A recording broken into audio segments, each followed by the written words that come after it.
নমস্কার বন্ধুরা, সকলে কেমন আছো? আশা করি সবাই খুব ভালো আছো। আমিও খুব ভালো আছি। তোমাদের তো আগে নিরামিষ পোহা তো বানানো দেখিয়েছি। আজ বানাচ্ছি আমিষ পোহা, মানে পেঁয়াজ দিয়ে পোহা।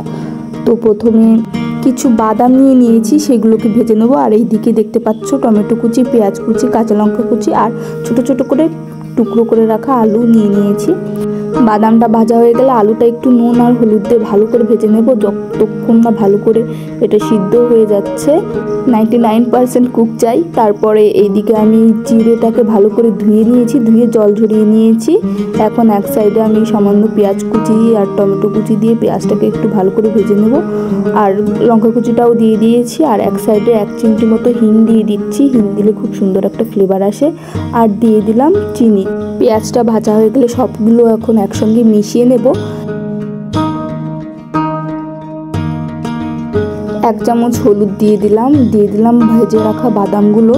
এখন এটাকে ভালো করে নাড়িয়ে পোহাটা দিয়ে দেবো, মানে যেই ভিজিয়ে রাখা জিরেটা ছিল।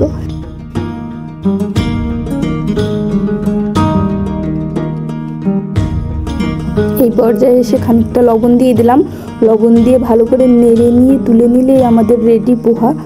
এইভাবে পেঁয়াজ দিয়ে পোহা করলেও দারুণ খেতে হয়। তোমরা অবশ্যই আমার চ্যানেলটিকে সাবস্ক্রাইব করো, যাতে আমি এরকম নতুন নতুন ভিডিও আরও অনেক দিতে পারি।